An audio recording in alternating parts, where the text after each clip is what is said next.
Okay. Good afternoon, entrepreneurs. Good afternoon, everyone. Thank you for joining us again for another masterclass series on financial planning for your business. Again, we sincerely apologize for starting the session late. We had a bit of some technical glitch, which has now been resolved. And thank you again for joining us. So I'll quickly just introduce everyone on the call and of course introduce myself. My name is Ibuko Durinde. I'm the Entrepreneurship Program Manager. And joining me today is Osato Noah. Osato is, I'm sure a lot of you are familiar with him. Osato is an expert with, preparing entrepreneurs for, financial planning, developing your business plan for growth, and he has session for several years. He is skilled in this area and he's going to take you through every aspect of the financial template. So for those that have been struggling to understand how to, prepare their financial recording, complete this particular template using the financial projections for their business, Osato is going to run you through everything. So I'd advise everyone to pay attention, stay close to your screen any section that you feel is relevant to you. And most importantly, pay close attention to this session because you're going to learn a lot and it will help you with finalizing your financial template before you upload on or before the deadline, which is 1st of June. So I'll quickly introduce the other people on the call, which is Foco Rollins. Everyone knows Foco. Foco is a mentor on our program and has been supporting with translations for every session we've had.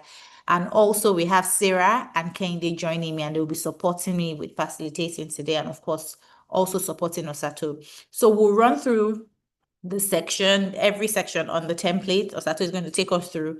And of course, at the end of the presentation, Osato is going to take questions and answers. So if you have any questions or you need clarity on anything, please note them down and share them in the chat. My colleagues will be there to pull out your questions and share with Osato so Osato can provide adequate and quality response. So I'll hand over to Foco now to do the translations in French, and then we will introduce our facilitator, who is Osato Noah. Thank you again for joining us. Over to you, Foco. Thank you. Thank you, Ibukun. Thank you, Osato Noah. Bonjour tout le monde et bienvenue une fois de plus à ce masterclass. Aujourd'hui, Osato Noah va nous entretenir sur la planification financière d'une entreprise pour la croissance. Donc, ainsi, le fichier Excel qui vous a été envoyé dans le cadre de votre business plan va être expliqué onglet par onglet. Donc, nous vous encourageons à prendre suffisamment de screenshots, à poser des questions dans le chat box et surtout à être vigilant parce qu'à l'issue de cette session, vous serez capable de remplir convenablement le fichier Excel pour le business plan. Merci. Over to you.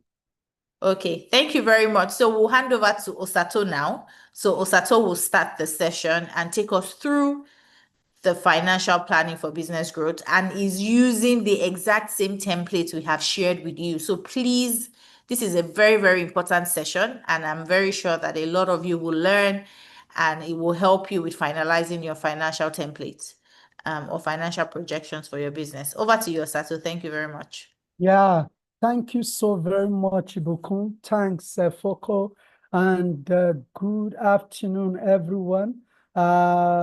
Quickly, I'll be walking you through the financial model template that you'll be using for developing your financial plan for the Tony Nelu Foundation Entrepreneurship Program, the 2025 edition.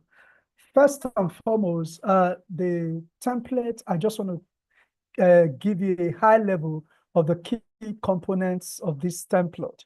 You've got the instruction tab.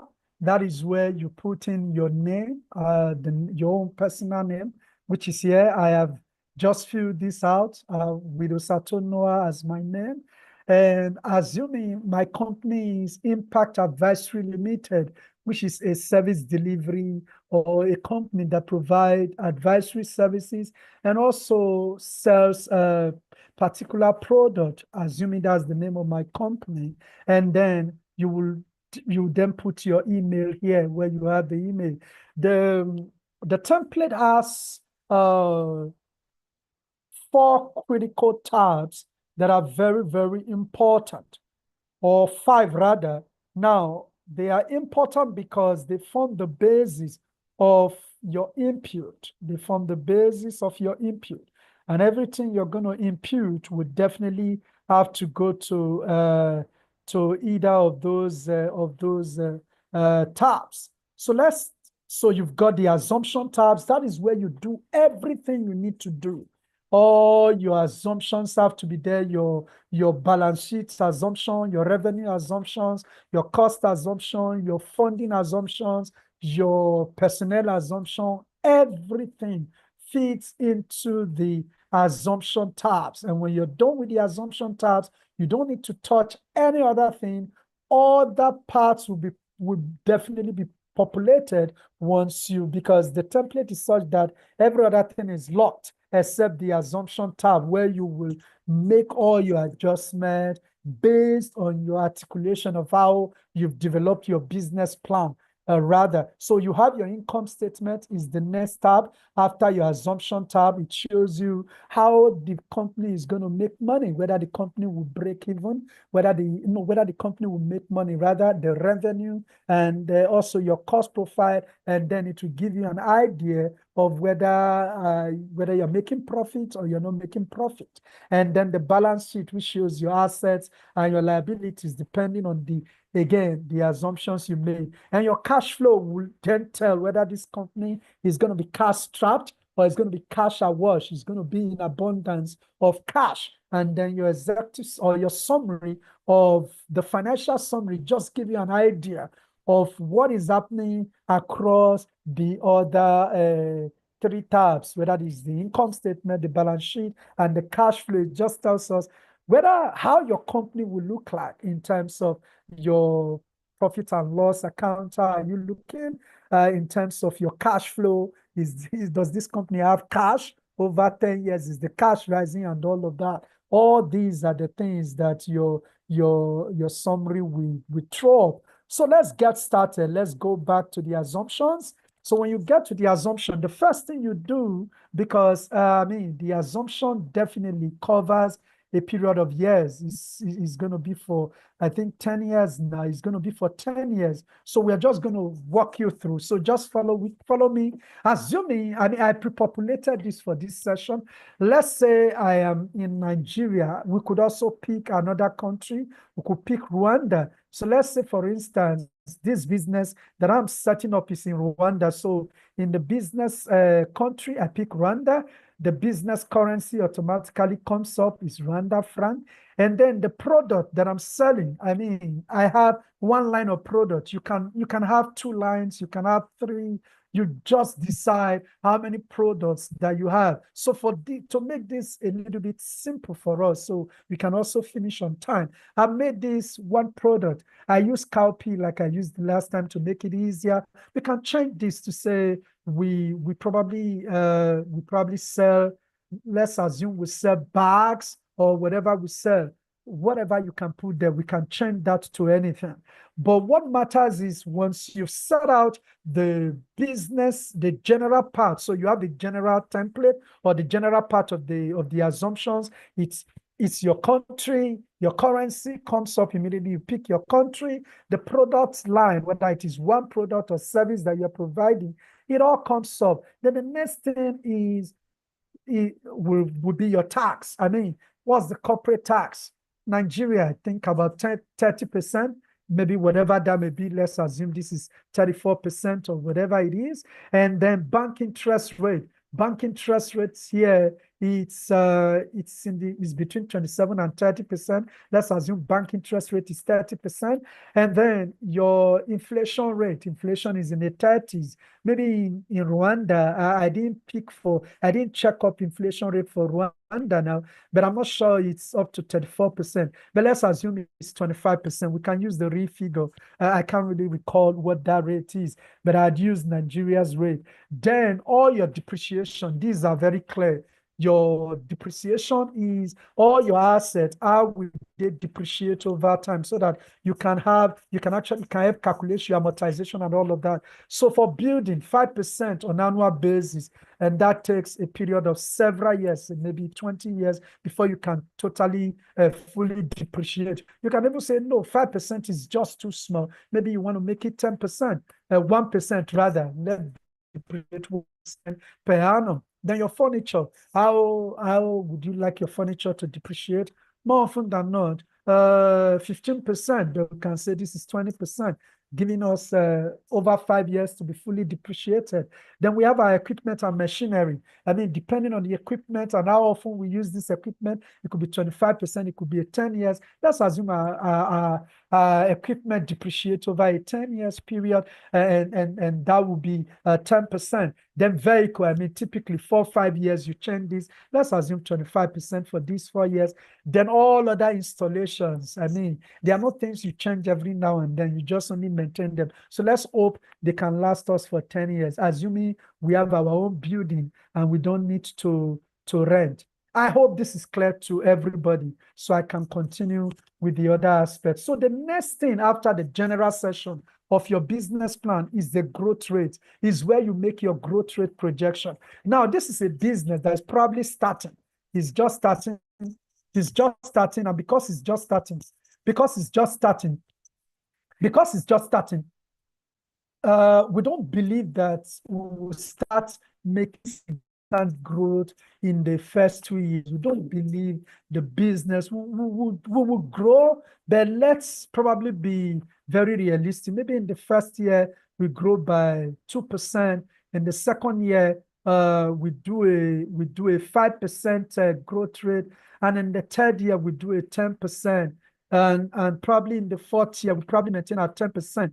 And thereafter, we do 15%. So this is how you work around your financial plan. You just begin to, you do 15%, and then the next year, probably 15% again. And then between years 7 and 10, we probably then have been known in the market. Everybody, they've all known us. They're doing business with us now. We grow 20, and probably in 10 years, we grow our revenue, or the volume of sales. That's our volume of the cowpea bags that we are selling, up to 25%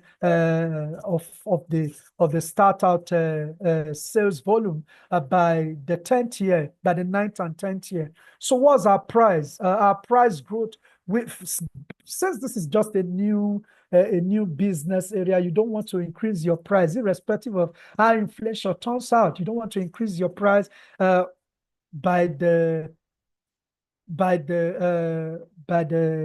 first year or the second year. So we believe we'll keep our price relatively stable in the first few years, and then we'll probably start increasing from the third year as inflation probably continue to increase. We may have to make those adjustments as necessary, maybe from the third year.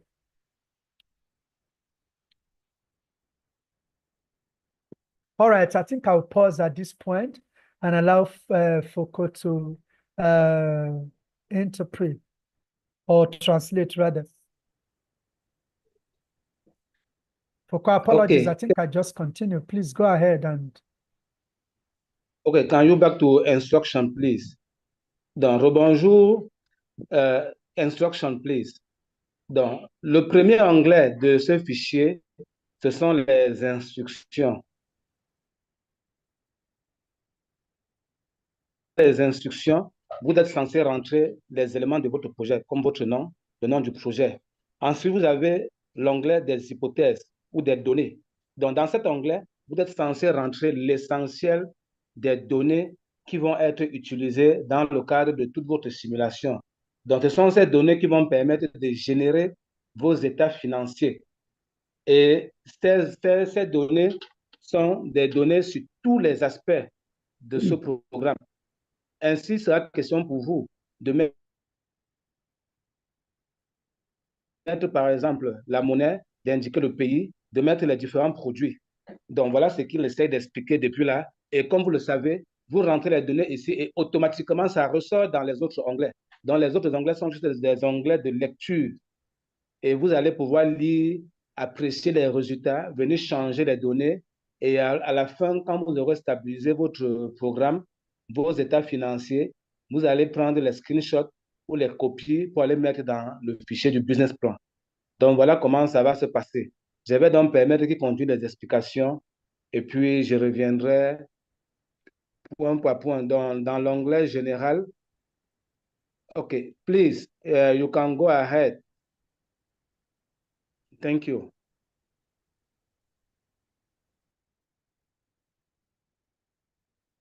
All right, Foucault, I think you're done, right? Yes, you can Yes, you continue. can All right. continue, Osato. Okay. So, like I was saying, in the revenue projections, you're going to have to make assumptions. And I made assumptions for the sales volume. I'm not going to the pricing. For the first 2 years, I don't think why for a new business you want to increase your price so that you can retain your customer because you're still building your customer base.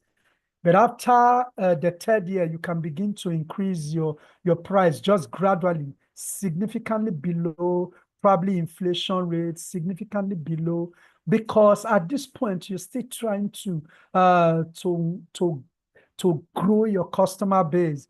I know there are some people who start a business because of inflation. They just shoot up their prices immediately. That's good. You may offset some of your costs, but at the same time, you may also lose your customer while you're still trying to build your customer base. What you must do at that point is to think through creatively how to best manage. When we talk about business plan, you know how this can be done. Either you make sure you do what we call forward integration or backward integration, or just find a way to maintain your costs so that you can continue to grow your revenue. What you want to do at the beginning of your business is to ensure you grow your revenue and maintain cost as much as possible so that you can remain profitable.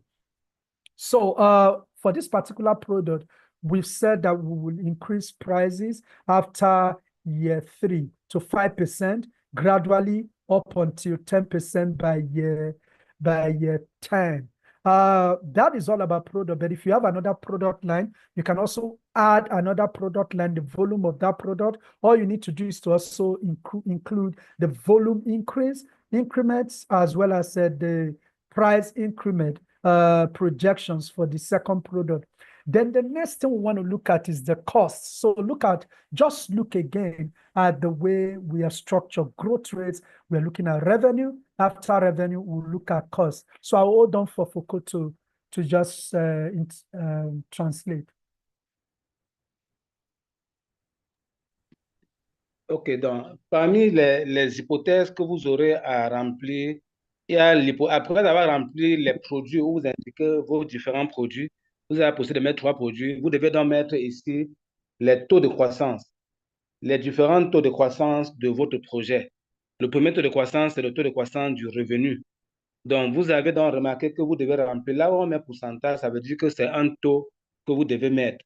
Vous devez indiquer année après année qu'est-ce que vous estimez comme être la croissance que vos produits doivent avoir, que vos revenus, c'est-à-dire le chiffre d'affaires, doit avoir. Et ainsi, vous indiquez, vous avez vu, ici, on a mis 2%, 5%, 10%, 10%, et ainsi de suite, sur toute la durée des années qui s'affichent. Donc, à la fin, vous devez aussi, permettez, OK, au niveau des prix, vous devez faire la même chose. Dans le premier, c'était le volume de vente. Au niveau des prix, vous devez faire la même chose, indiquer le taux de croissance des prix.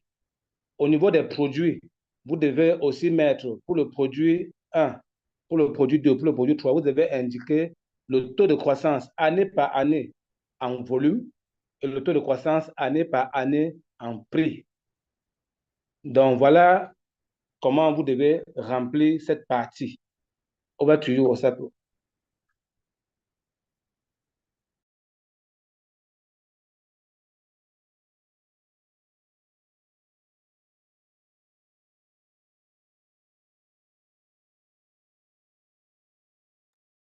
Your mic is mute, please.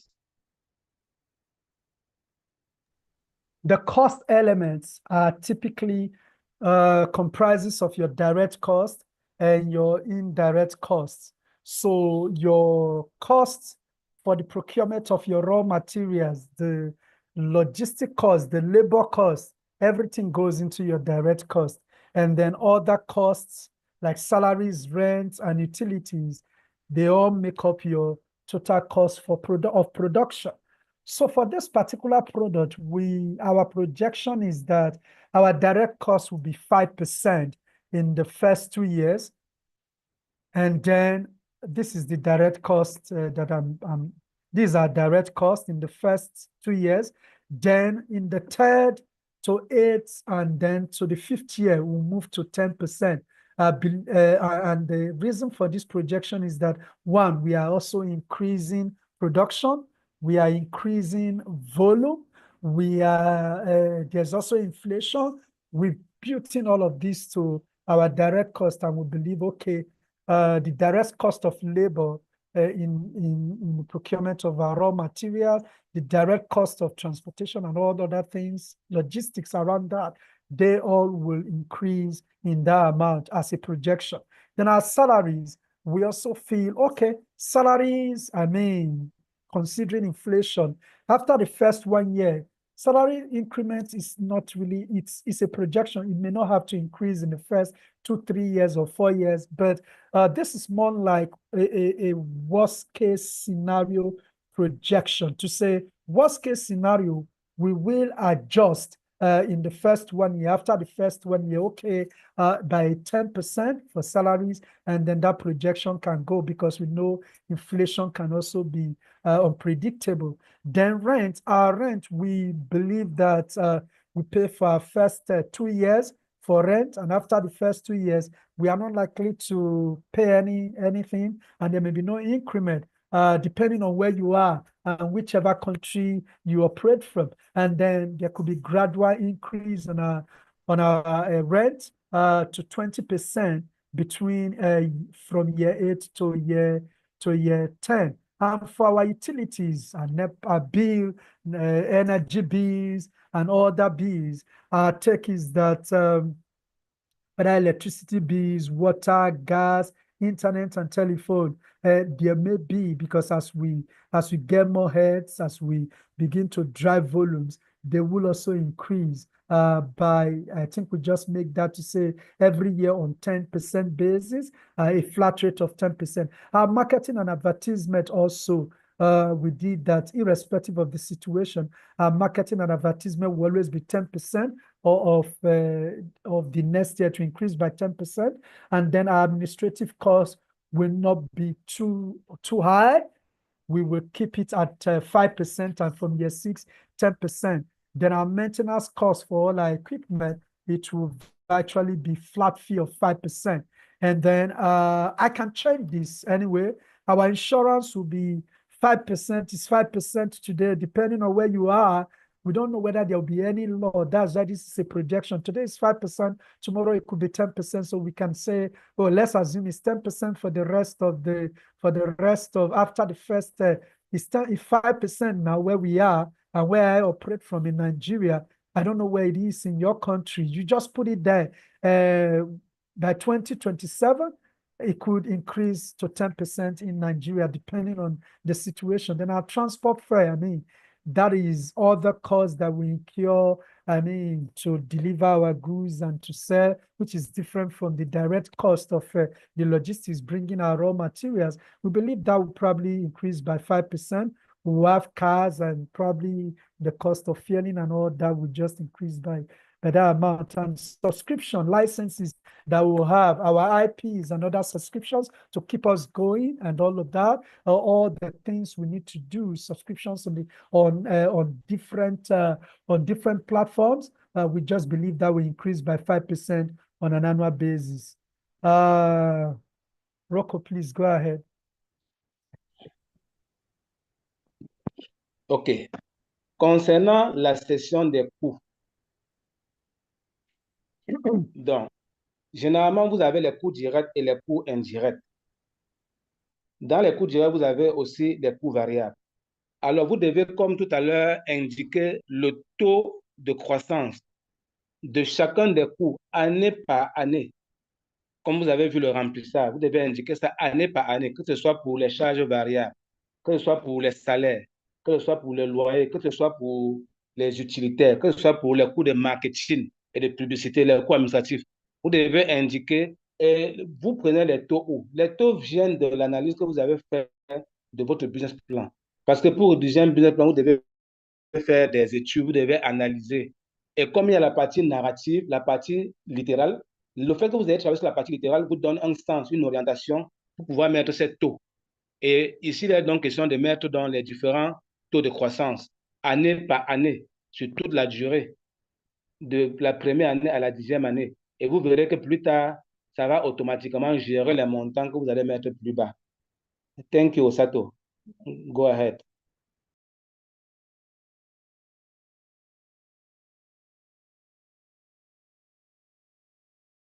Okay. So we now go to the startup cost. So the cost of really starting the business, all the projections we've done are actually, it's all cost of running the business. But now we want to go to, if we are starting this business today, what are the initial costs that we will incur, CapEx cost and every other thing. So for this particular one, we believe that our baseline building, civil works, and everything will be 50 million now, and then the furniture and fittings, 200. No, I think that's 200,000. It's 200,000. Furniture and fittings will be another 200. Then equipment, machinery, 500, vehicles, 200. These are just the initial costs that we believe we will incur in setting this entity up. And then as you go along, what the financial model does is that it will then help you to sort of capitalize it over the 10 years period. And then it will, this is all we feel. So let me just, so that I show you how this works. So let's go to, we are not building. That is why there's nothing online. If we are building, we would have put something online. So if we put something online, maybe 10 million, whatever it is, it throws it up. But we don't intend to build, we are renting. So the building, civil works for maintaining the place, let's assume we do, is it 15 million to just upgrade the place and put it in the right shape? And furniture and fittings, let's assume we also take another, let's say 2 million to put that in place. Let's assume it will take us 2 million to put that in place. Equipment and machinery, let's assume that will be, apologies, 2,200,000. I think this is in thousands already. So this is 50, then equipment, say this is another 100 or 500. 1, 2, 3. Let's assume our vehicles is 100.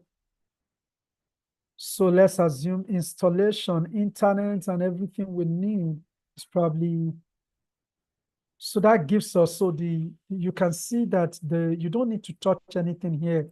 You don't need to, there's a formula here already, though it's locked, it automatically prorates and calculates it for you. Just calculate what the capitalization will be over the 10 years period. Rocco, please.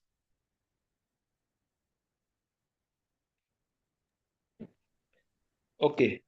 Donc, pour ce qui concerne la section C sur les coûts de démarrage, donc ici, vous devez remplir rubrique par rubrique le montant de démarrage de vos coûts. De ces coûts, c'est-à-dire le terrain, les constructions, les installations, les équipements, le matériel, les véhicules, les installations comme Internet, l'eau et tout, et tout, et tout. Donc là, il a essayé de mettre certains montants. Donc, c'est la même chose que vous aussi, vous devez faire, mais avec vos propres coûts. et non les coûts qu'on est en train de mettre dans cet exercice. Thank you.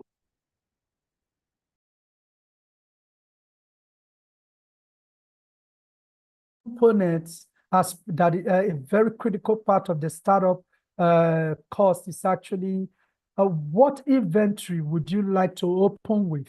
Now you get to pick here. Maybe you want to say your inventory. Remember your opening inventory here. I put that 2 months worth of direct cost.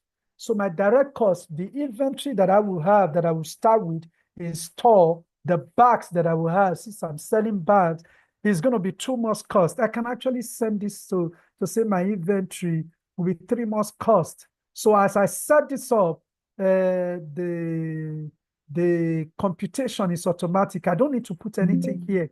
The cell is even locked. I can then also say that my initial working capital, remember your working capital is the money you have to buy things and all of that. My initial working capital is going to be 3 months worth of operating cost. So all of the money I'm going to spend for everything that I will spend it on in the first 3 months of my operating cost is what I'm taking as my working capital. And if I take that, I just also pick from here. I can also say 6 months worth of my operating cost will be my working capital. I can also take 1 month. I can take 9 months, but you have to think of the kind of business you're doing because the kind of business you're doing will cash come to you quickly. Remember, this type of business may have payables and receivables. It could also be that you sell, and after selling, you're not getting your money immediately. There is a period that you need to wait to collect your money. If you're going to have receivables, it's clear that you must have a working capital that can take you for a considerable period of time. But in my own assumption, I just feel 3 months working capital operating cost as my working capital is okay. Because after the 3rd month, definitely we should have enough, we should have started selling. Because what this means is that as you start your business, even if you're not selling, the business, you have to run the business, you have to go and do everything that relates to the business. You have to go out to sort of do sales pitch. You have to go out and talk to people about the business. Even though they've not bought, you are incurring costs. And because you're going to incur costs, even while you are not selling yet or you are not making revenue, you have to be able to project that, okay, I should have some money at hand to be able to spend. And what that money would be in this case, 3 months of my operating costs. And then when it comes to contingency for my startup, I just put to think of 32% of whatever my startup cost would be my contingency in case anything happens. There are incidences, there are situations. I mean, business environment is always unpredictable. In this case, I felt 32% is just good for me. You can also reduce it. You can reduce it. You can. I mean, it's automatically calculated actually. Just a minute.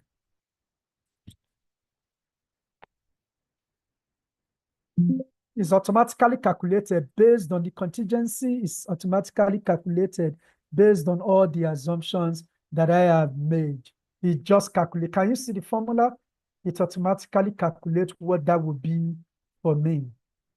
All right. So your opening inventory, the initial stock I want to have for sales or the services I want to have, which is a percentage of my operating expenses. And then my working capital, knowing fully well that, look, I'm going to supply my goods. I'm going to have employees that I need to pay. If I have to pay them, I must keep cash at hand. Foko, please. Thank you, Osato. OK. Donc, ici, il nous a montré le remplissage des stocks d'ouverture et de fonds de roulement initial, ainsi que des délais. Donc, vous devez mettre le montant de vos stocks que vous estimez à l'ouverture. C'est ça qui initialise tout le programme en termes de stock. Et au niveau des délais, vous devez choisir 3 mois, 6 mois, 12 mois, ainsi de suite. Et on a expliqué, le fonds de roulement, c'est en fait l'argent nécessaire pour les paiements des employés, des salaires, de l'assurance, bref, certaines charges opérationnelles qu'on a citées tout à l'heure.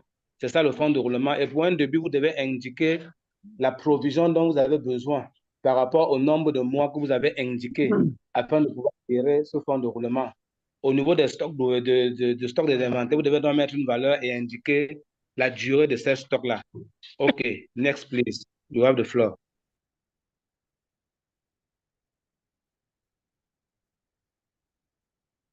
All right, thanks.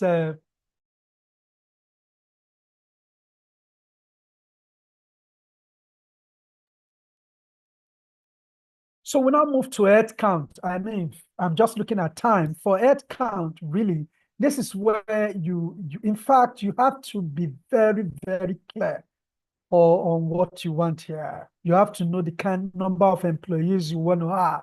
Now, this business is starting. You don't need everybody. The first thing I have done as an assumption here is to say that benefits as a percentage of salary will be 40%.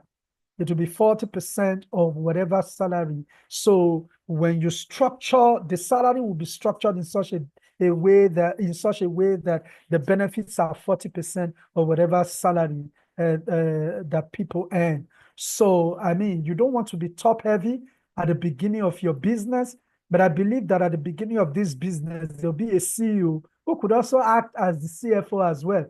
You know, at the beginning of your business, you are the CEO, you are the COO, you are the CFO. Let's be very realistic. So instead of two, it's actually one person that we really need here to be able to run this business. We can, after the 5th year, we may decide to bring in a CFO who will play the role of a CFO and CEO. But at this initial stage, we don't want to spend so much money. We don't want to be top heavy, and we believe we can spend that money.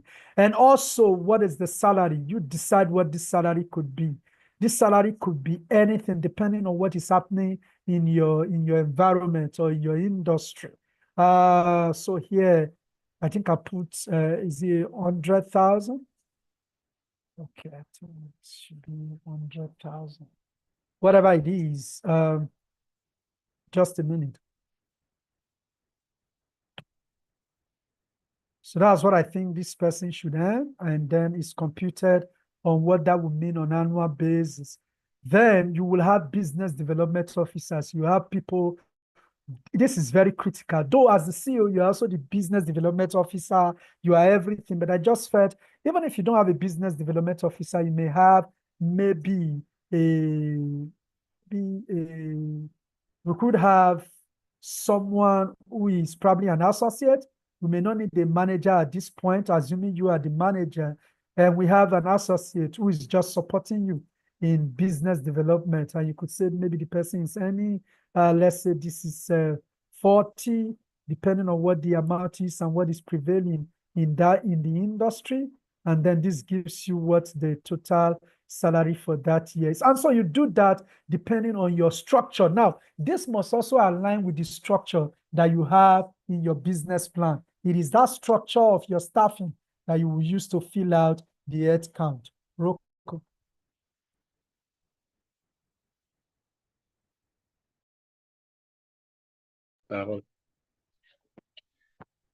Concernant les coûts des employés, donc, vous devez comprendre ici qu'il est question de mettre quel est votre staff, quels sont le nombre d'employés que vous allez utiliser.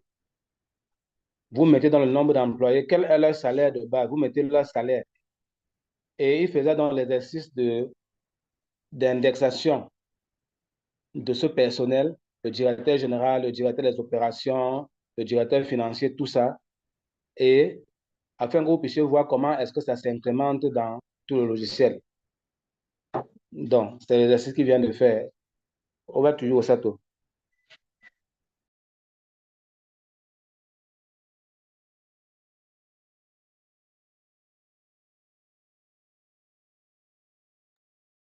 So once you're done with your salary expectations, or excuse me, whatever, when you're done with that, the next thing is, so I'm just trying to make this realistic. I think there were some errors initially. Okay. So let's assume this organization has just 4 people at the initial stage, somebody in marketing, So that is all about the staffing. You just make those your projection.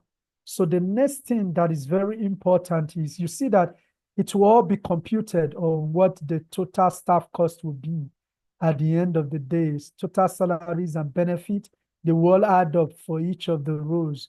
So the next critical thing is now that you are operating your business, what would be your operating cost? You have to determine what the baseline is, your raw materials. Remember, we talked about the direct cost, which includes your cost of purchasing your raw materials, the direct labor for either bringing those raw materials or transforming the raw materials, whatever is directly impact the raw materials. And then you have your the overheads for your factory, the people working, your factory workers, and then your transportation for bringing the goods from maybe farm to the processing plant or to where you to your factory.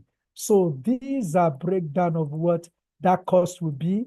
And recall that I made a projection on what my annual increment in cost will be. So what has happened here is this template has taken into cognizance the 5% increment that I said I projected initially on my cost. So it has added that 5%. And that is why from my baseline, year one is 10.50, and then on an annual basis is just increasing based on my projection. Likewise, my direct labor cost as well as my factory overhead.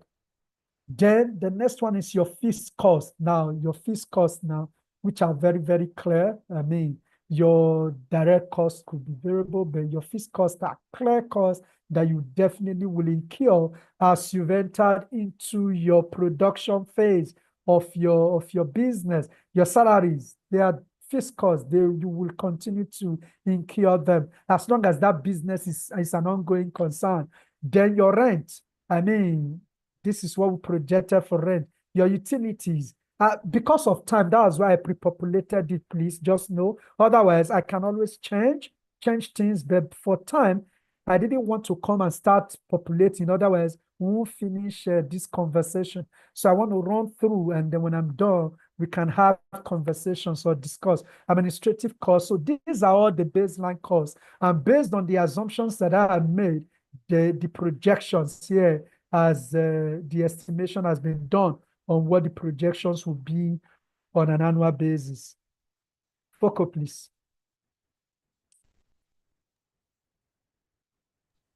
OK, thank you, Osato.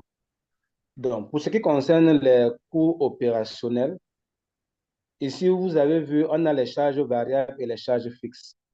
Les charges variables, c'est par exemple la matière première, la main-d'œuvre directe, les consommables et les coûts de transport. Au niveau des coûts fixes, vous avez les salaires, vous avez tout ce qui est location, vous avez les utilitaires, c'est-à-dire eau, électricité, Internet, tout ça. Vous avez les coûts de marketing et de publicité, vous avez les coûts administratifs et vous avez la maintenance d'assurance. Donc, les questions ici de mettre les différentes valeurs en fonction de votre projet. Ne mettez pas les valeurs qui sont mises ici dans l'exemple et vous allez voir comment automatiquement le logiciel génère en fonction du taux de croissance que vous avez mis plus haut. Et vous avez remarqué, quand vous cliquez dans cette zone en rouge là, c'est bloqué. Vous ne pouvez pas toucher, vous ne pouvez rien faire là-bas. Donc, on vous indique juste comment vous devez mettre les montants de chaque charge, de chaque coût, et ça se génère automatiquement. Thank you. Over to you.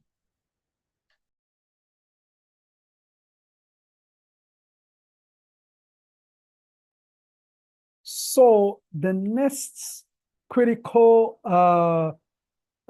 parts of the assumption are your revenue. You know, we've done the projection. This is where you then estimate. I mean, baseline monthly sales have assumed this is 500. We can say maybe this is 250 of the product that will be sold on monthly basis. And then base product to service price, I also said that is 250, assuming it is 150. Well, in Naira now, but we've changed this to Rwanda. I think that's Rwanda franc. that is what it is. So 250 volumes of sale, 150 as my Rwanda francs as my price. So once I set that, automatically you discover that even if I reduce this to 100, there are some changes would have occurred. Now, if I change this to say 200 instead of 250, you discover that my monthly sales volume drops. So let's assume it's 300. It also drops. My monthly sales volume drops. All of this line, you saw the changes there. Now, what has happened is this. My monthly sales volume is projected based on what I have said. Based on what my baseline monthly sales volume is. And the way this is projected is the fact that if I'm going to sell, if I'm projected that I will sell 300, and only, now look at the second line just below the monthly sales revenue. You say the percentage of sales that I will realize. What I believe here is that though I have projected that I will sell 300, I will only realize 80%. My best case scenario is 80%. I can change this to 60% of sales. That's what I will realize. You see that my sales volume is changing. I can change this again to, let's say we start with 50%, the percentage of sales that I will realize, and then we change this to 50% again, and then we'll go to 60. We are growing our business projection versus actual. We are growing from 50. So 100% was 300, 50 will be 150. And then we are growing the business gradually to 70 and to 70%, and then gradually to 80%, gradually to 90% of the projected sales volume that I intend to realize. And then by year 5, I believe I'll be able to realize 100% of my sales volume. And so what that does is it then projects a combination of your sales volume projection and then the volume of the sales that you will realize to tell what the actual volume will be. And then there's also seasonality that you may build into it. But I'll just hold on for seasonality is this product subject to season? Is it that there are seasons where I will not be able to sell? So this is your seasonality role. So I can say that, look, maybe in December, by December, this particular product, or depending on what the product is, fine. During harvest, in around April, May, I'm able to make additional 20%, right? And then sometime in September, October, I make an additional whatever percent of my sales volume. So beyond even my sales volume, I can even sell more. But let's say I make an additional 10% or 5%. Let's say 5%. That is seasonality. So it takes into account seasonality. Some of us have products that are seasonal in nature. December, Christmas period, your product moves very well. And then in other part, Easter, your product moves very well. During the Ramadan, your product moves very well. But after that, it doesn't move all, subject to public holidays, subject to national dates. That is where you build in seasonality. And then you can indicate the reason for your seasonality. The reason for the seasonality could be holidays, like I stated. Foucault, please. OK. Concernant la détermination du chiffre d'affaires, ici, vous avez le chiffre d'affaires de base chaque mois, le volume des ventes chaque mois, et le prix des produits. Alors, en les déterminant, vous voyez que le tableau va automatiquement générer toutes les valeurs dont vous avez besoin. Ce sont les calculs qu'il a fait tout à l'heure.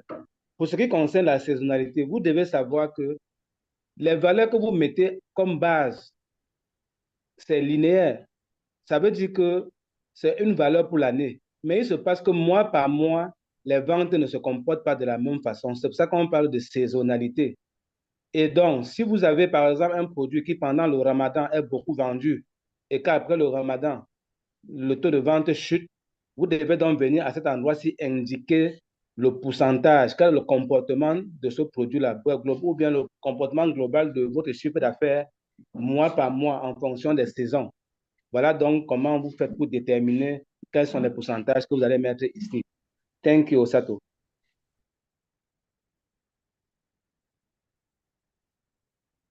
All right, thanks, Foko. All right, let's continue. So post-seasonality, you can do this for your second product. You can also do this for your third product. And so your working capital, remember we talked about working capital there. Now, you have to play smartly between receivables and payables, and then manage your inventory very well to be able to balance out your working capital. Now, the typical average number of days for which when you sell a product or you offer a service, you want to get paid should actually be shorter than the number of days you will pay somebody who you took goods from. Probably you take goods, your raw materials, or other ingredients or other critical items that go into your production. You buy them on credit or on leasehold or whatever arrangement that sales procurement arrangement you have with your supplier. You must make sure that your account or your receivables are shorter than your payables. If your payables are shorter than your receivables, you discover that you have challenge or you have challenges with your working capital. You may not be able to manage your working capital very well. So assuming for this, now we said our receivables is 30 days, right? And our payables is 60 days. Every 60 days, that's when we pay whoever supplier we are owing. And our people we who buy from us, they must also pay us within 30 days. And our inventory, the number of days our inventory will stay in the store before we get another batch is 45 days. So what that means is I sell goods to somebody, I said I get a goods, 45 days again, I'm expecting another supply. That is my average number of days required for my business to sell off all my product is 45 days, 1.5 months. Why I pay back anybody that is owing me must pay me back in 1 month. So, and everybody I'm owing, I must pay them back in 2 months. So somebody supply me goods, I'm going to pay him back in 2 months. He would have done a second supply. So I will have, in fact, my business will be awash with cash. But if I reverse that and I say my receivable is 60 days, and unfortunately, I can't go to I would have loved to show you how this work in the working capital projection and in the cash flow. And my payables is 30 days. You discover that we'll come back to this. It will affect our cash flow, because what it means is that my working capital, I'll almost be cast. I'll have issues with my working capital. Foko. OK. Au niveau du fonds de roulement, vous devez savoir que le fonds de roulement, généralement, est constitué des encaissements qu'on va faire des clients, des paiements qu'on doit faire des fournisseurs et des inventaires. C'est pour ça donc que dans cette rubrique, il est important pour vous de déterminer quelle est la durée de votre fonds de roulement rubrique par rubrique. C'est-à-dire qu'idéalement, vous vous attendez à avoir un délai de client de combien de jours? Là, par exemple, on a mis 60 jours. Idéalement, vous vous attendez à avoir un délai de paiement de vos fournisseurs de combien de jours? On a mis 30 jours. Idéalement, vos stocks vont durer en moyenne combien de temps au sein de votre entreprise? On a mis 40 jours. Alors, ce sont ces délais-ci qui vont permettre de gérer votre trésorerie. Mais tout est calculé automatiquement. Comme pour dire, la gestion des délais, quand il y a des délais fournisseurs, est capitale au sein d'une entreprise. Over to you, Osato.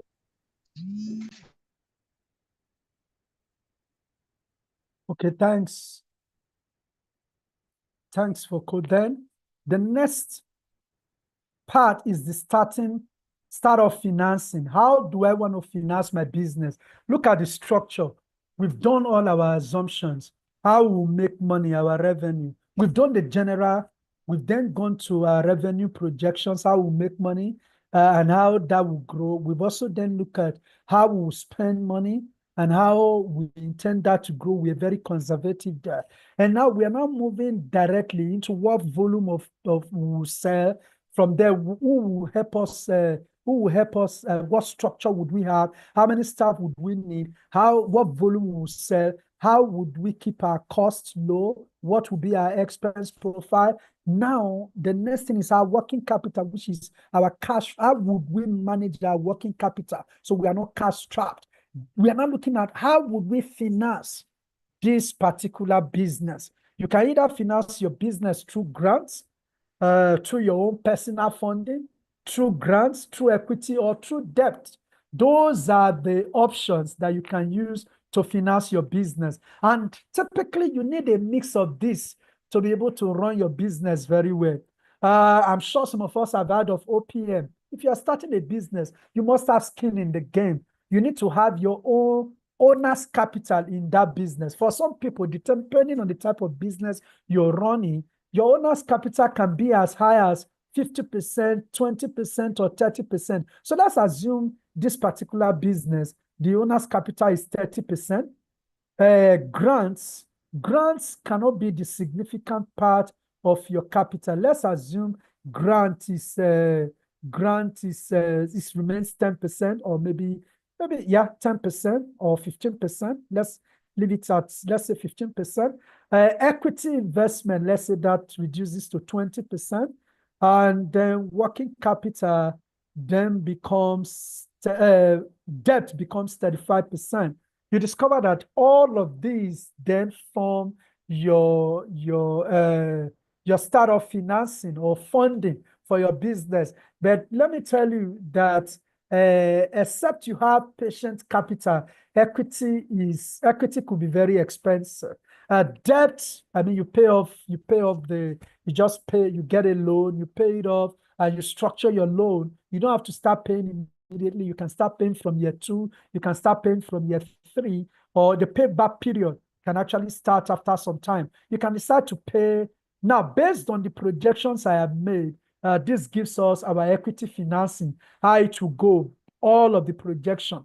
Equity injection will be virtually significant, and every other thing that has to do with the equity. Our debt financing will also be significant. This is all that is showing. And I've said here that, look, we'll pay back we'll borrow the loan in year 1, and we'll pay back. Repayment period is 5 years, so your loan will end in year 6. I can also say repayment period is 3 years, so I just get to pay off the loan so easily. I don't want this loan to drag. I want to quickly pay it off. So by year 3, I must pay, meaning I must have I must make a lot of money to be able to quickly, so that to pay off that particular loan facility. So I said I'll probably also take a second facility, pay back in 6 years. I'll take another facility. So these are the facility, and then the amortization shows the schedule of how the loans will be paid back. For please, so we can run to finish this and go and show how this business looks. Okay, thank you. Concernant les fonds de démarrage, le financement de démarrage, vous devez savoir qu'une entreprise se finance de plusieurs façons. Ça peut être votre épargne personnelle, ça peut être une subvention, ça peut être l'ouverture de capital, equity, ou bien l'endettement. Donc, il est question ici que vous puissiez déterminer par rapport à votre projet, quelles sont vos options. Quand vous regardez le statut de financement de votre projet, comment se repartit tout ça en termes de pourcentage. Et pour ce qui est de la dette, can we go down, please? Pour ce qui est de l'endettement, il a aussi expliqué, please go down for the debt.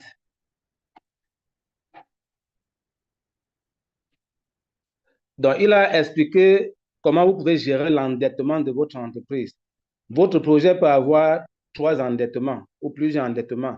Pour chaque endettement, vous devez mettre le taux de la dette, le montant de la dette et surtout la période de remboursement, le délai de remboursement de cette dette-là. Donc, voilà autant de choses que vous devez paramétrer dans le cadre des fonds de démarrage, de financement, de départ de votre projet. Et à chaque fois, ça balance tout dans le logiciel et les valeurs changent. Thank you. Over to you, Osato. Foucault, I think. So what you then have is the loan. Okay, like I said, you now have the schedule, financing schedule. You have the debt, how the debt be. So you have the schedule and the amortization schedule of the facility, which is the debt facility that we are taking, and then the working capital schedule. So like the working capital that we calculated, the days receivable, it's giving us the implication on our financials. So everything we did initially, the plant, property, and equipment depreciation schedule. So all these are the schedule. You don't need to do anything. You automatically compute them. It's automatically computed based on all the assumptions we have made. So let's come and see whether this business will make money or not. That's where we go to the income statement. From what you've seen here, this business is going to struggle. And look at it. Our revenue, look at our revenue, it's not very high. Look at, from your revenue, look at it. Your revenue is 306. As our total revenue, direct cost is 89, reducing it. Salaries and everything already, it's eating into our revenue. In fact, after salaries, this business is already in trouble, and operating profit is in the negative, and the business, after all the interest expenses, you are taking loan, and we say we'll pay back in 3 years, it has further plunged the business into losses. And then when you take away tax, this business is in the red. And over the 10 years period, the way we projected this business is not likely to make money. Not only will it not make money, if you go to the balance sheet also, you discover that the current assets from the cash and its equivalent, there's no cash because of the way the projection was made. So we'll probably go back and change. So you go back then and look at your assumptions again, because when it shows like this, everything is in the negative. You then go back and look at your assumptions, adjust your assumptions, and be very clear on what that would mean. And that is the way you will run your business. Because if you run your business this way, what it means is that you are going to be, your cash flow will be in the negative. You see, everything is in the negative. Cash flow in the negative. Balance sheet is in bad shape. And I mean, the summary, this business does not have cash.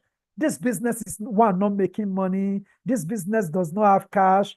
This is not a business that somebody will even want to give you money to operate. So that is why you must go back then to make necessary adjustment to your assumptions so that things can look better for you. Could it be the salary? And as you adjust that, it begins to tell you that your business, the way you intend to run it, it may not work, and you must change things to be able to make it work. Let's say this is now 10%. This is 10% now. Let's say equity is 15% now. And let's say this is 50% now. And we are just trying to, sorry, just a minute. This 30%.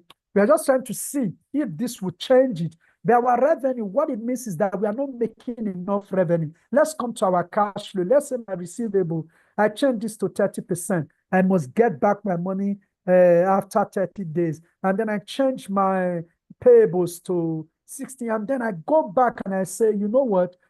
This business is not going to work. If my volume is 300, so I increase my volume to probably, it means I must sell more. Assuming I now sell 600, will anything change for me? And price is still 100. Will anything change? My business is making less loss, right? The loss is lower. I've made the right adjustment. and my balance sheet is looking better. My cash flow is still in the red, but it's not as bad. And things are looking trending up. So what else can I do? It's clear that my price, if I believe that I can't sell more than 100, either I increase the volume of sales. Maybe my price is just too low. I increase my price because price times volume will definitely drive my revenue. And once my price increases, oh la la, my business is back. I'm now making profits. This is how you play with your financial model and working on your assumptions to begin to shape how you will run your business and how your business can be profitable. This is not just for you to get funding or grant from the Tony Melu Foundation. It is also for you to internalize as you run your business as a going concern. Thank you so very much. All right, can we hear from Okona?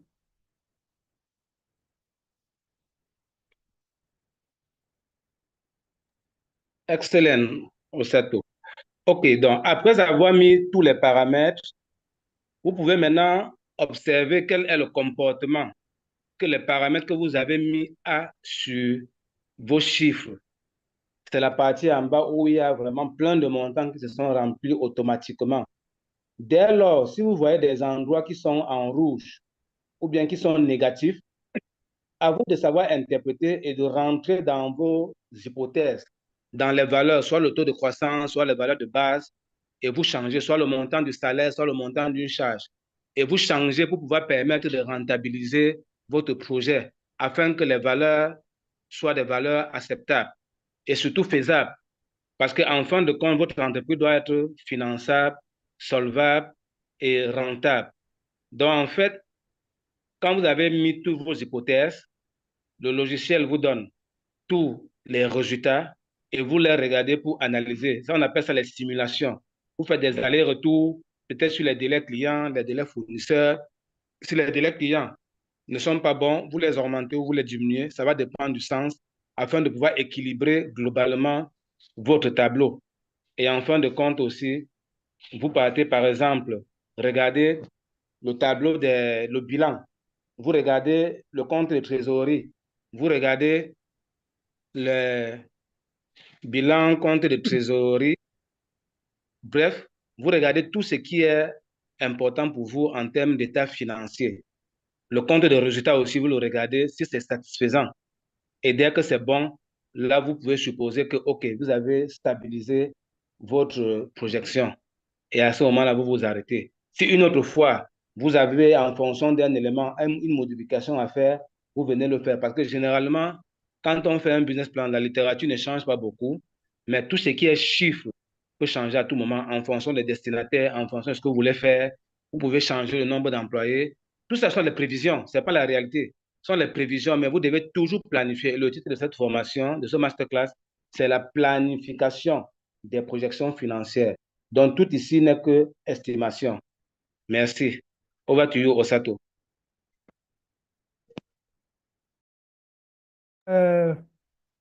Oko, and clearly you can see how the business wasn't making money. And the critical thing, it was very clear to me from the income statement that I wasn't making enough revenue. So I had to make enough revenue to manage to be able to keep up to my cost profile so that I can begin to make profit. So any questions, or do we have questions? And we can take them now. I'll stop sharing. Okay, you have question on the chat box.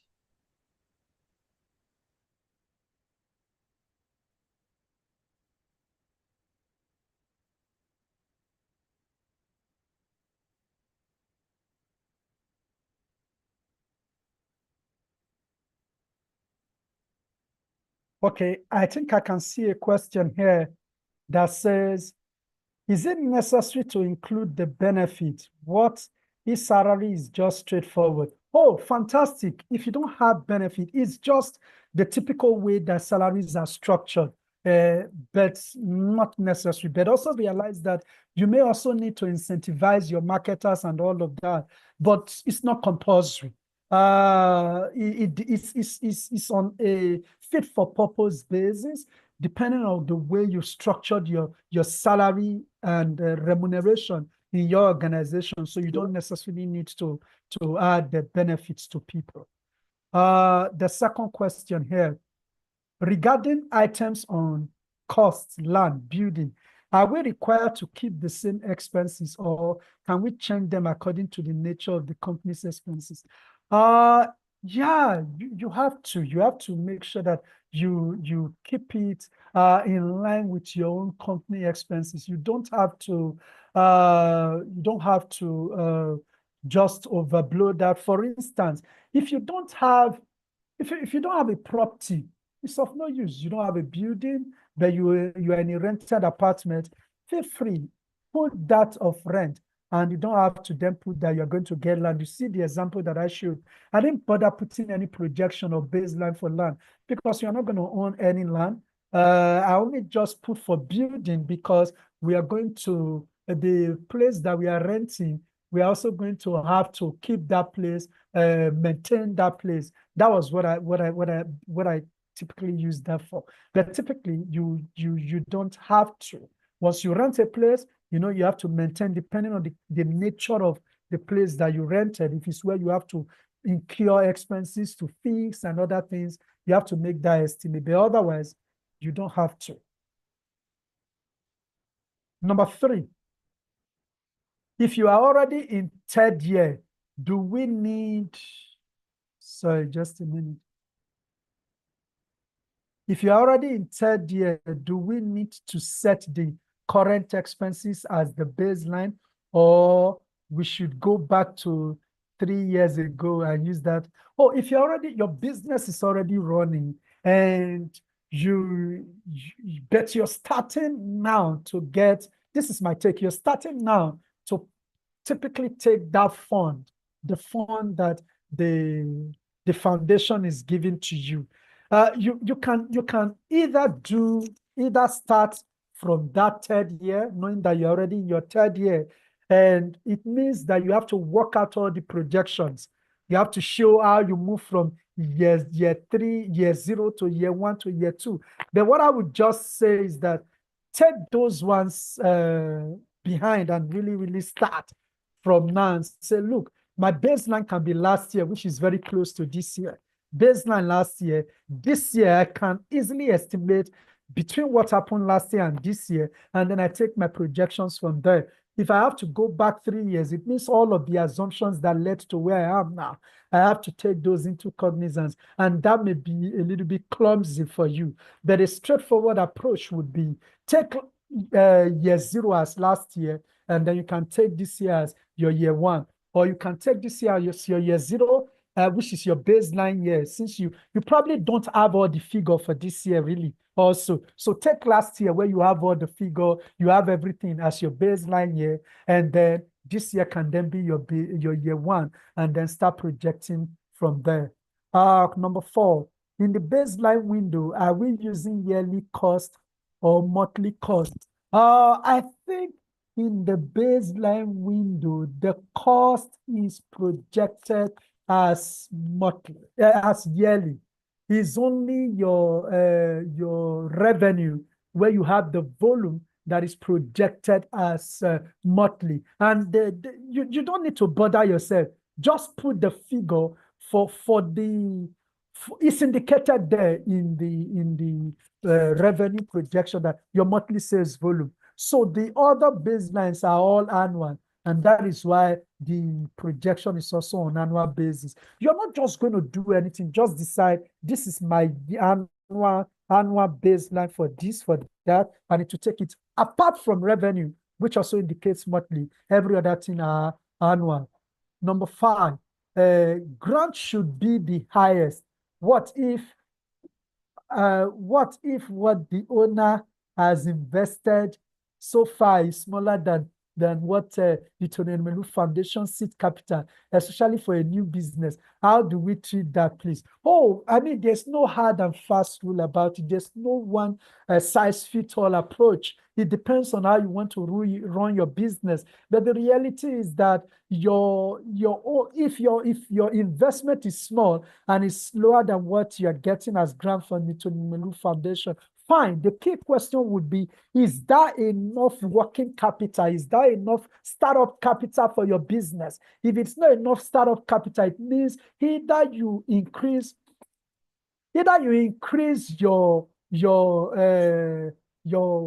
working capital, your startup funding by injecting more capital from yourself, or going to look for other people to bring in capital as equity, or you go and simply borrow. The question you should be asking is, what if the money I'm getting from the Tony Melu Foundation and even the money I've injected is not enough? What else should I do? It's clear. Tony Melu Foundation will give $5,000. You are the one that needs to go and seek the balance. You have to do everything you can to get that balance. We have to wrap up now. I think there's another question. Are we doing these financials in dollars or local currencies? Local currencies. If you are selling services that cost different prices, how will you determine the sale volume and price? Will it be total volume? Just estimate per the service line. You have up to three services there. As you estimate it, it will come up. Now, if you have more than three services, you can bundle the services together and then add up what the you can bundle the services and say, I do 1, 2, 3 services, and this is the price for each component. For each of for these 3 bundled products, this is the price. This is the volume, and this will be the price. But make sure that you are bundling similar products. You are not bundling apple and oranges. Can we change the items in startup costs if they don't apply to our business? You don't need to touch anything. Don't change anything. Just put what applies and leave what doesn't apply. Is there? We've taken into cognizance every business type, and everything is represented. Is there a provision for showing how much of profits from earlier years is to be injected back into that? Can come in as your working capital injection, which could be the funding that you are putting in, or your equity. That can actually even come as your own contribution to business as retained capital. Thank you. I think I've answered all the questions. Thanks, Ibukun. You can please take over from here. Thank you so much, Osato. Very exciting and eye-opening session, because a lot of entrepreneurs have been writing to us around about the template. A lot of them are unable to complete it. A lot of them are having difficulties filling in the figures, etc. But you pretty much explained it, and it's really clear. And I trust that a lot of them have taken down notes, taking screenshots, so that would help guide them as they finalize their financial reporting template. So thank you very much, Osato. We really appreciate you. And thank you to the entrepreneurs for joining us today. So please, again, reminders, 1st of June is the deadline to complete the training. 1st of June is also the deadline to upload your business plan. And we've been saying this since March, when we started the training and we had the onboarding. So everyone should be prepared and ready. So 1st of June is the deadline for submitting your business plan, your financial reporting template, and 2 to 3 minutes video. You can finalize your bank details and business registration documents later. The priority now is submission of your business plan, submission of your financial reporting template, and 2 to 3 minutes video. Please, that's the priority. That's the most important now. The seed capital submission deadline is still 15th of June. So you have time till the 15th of June for that. So please do not delay submitting your business plan because of bank details. That deadline, we've sort of pushed it forward. The deadline, which is 1st of June, is strictly for business plan, your financial reporting template, and 2 to 3 minutes video, because I can see that the submission rate is really low. Please, we need you. There will be no extension. So take advantage of this. That's why we've been reiterating this since the onboarding session in March, and every email communication that has been going out each week has all of this information and deadlines. So everyone is fully aware. So for people writing about extensions, we're not extending, because you have from now till Sunday to upload your business plan, to upload your financial reporting template, and also your pitch video. And please go back to our YouTube channel, the TEF YouTube channel. Take advantage of all the masterclasses we've had on business plan development, elevator pitch, and of course, financial reporting. Please go back and watch all of these sessions. You will get a lot of learnings from it, and it would help you refine your business plan, your financial reporting, and of course, your 2 to 3 minutes video. Please take good advantage of this because it's something people pay for. These are trainings people pay for, but we're providing this value-added opportunity as part of the training program so that you get all the learnings and you can use that as you develop your business plan, your financial reporting, and of course, your 2 to 3 minutes video. So again, I want to say thank you to everyone that joined us, and have an amazing and blessed week. And again, thank you, Osato. Really appreciate your support. So again, we'll see you at the same time next week when we have our other masterclass session. The information will be shared with you, of course, via email, and we'll also do to send reminders as well. So thank you and have an amazing day, everyone. Bye, Osato. Thank you very much.